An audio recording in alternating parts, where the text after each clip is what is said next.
The Republican push to rewrite the tax code gained momentum Tuesday after a Senate panel advanced the measure and several wavering lawmakers signaled that they are leaning toward backing the bill. Republicans on the Senate Budget Committee unanimously voted to send the party's tax package to the Senate floor, setting up a final vote as soon as this week. The measure moved forward when two GOP senators on the committee who had threatened opposition, Sens. Bob Corker, Tennessee, and Ron Johnson, Wisconsin, instead supported the legislation. Corker said he had reached an agreement with GOP leaders that would limit the tax plan's impact on the debt. Johnson, who has repeatedly threatened to vote against the bill because he says it favors corporations over other businesses, said he continued to have concerns but voted to make sure this process moves forward. While the bill now heads to the Senate floor, it remains unclear whether Republicans have the 50 votes they need for final approval. GOP leaders still have to corral several on-the-fence members of their caucus, who have different and contradictory demands.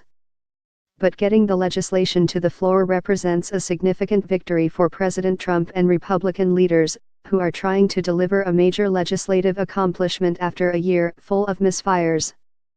In this November 2, 2017, photo, House Minority Leader Nancy Pelosi, D. California, flanked by Sen.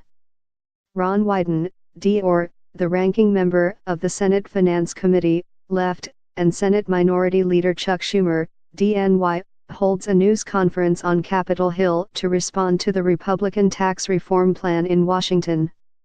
In this November 2, 2017, photo, House Minority Leader Nancy Pelosi, D. California, flanked by Sen.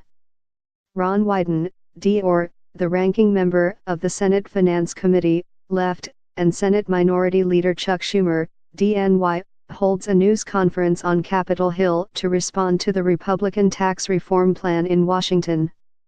Trump on Tuesday visited Republicans at the Capitol to cajole skeptical lawmakers. During his visit, he clashed with Johnson over the senator's demands but appeared to make substantial progress toward winning another key vote, from Sen. Susan Collins, R. Maine. In a private meeting with Collins before lunch, and again in front of the larger group of Republicans, Trump signaled openness to Collins' demands, which include paying federal subsidies to help lower-income Americans afford health coverage and allowing Americans to continue deducting up to $10,000 in property taxes from their taxable income. "It's certainly progress," said Collins, who played a central role in derailing GOP health care bills this year. McConnell said Tuesday that he intends to press forward with the bill in the coming days, eyeing passage by the week's end. "It's going to have lots of adjustments before it ends, but the end result will be a very, very massive tax cut," Trump said.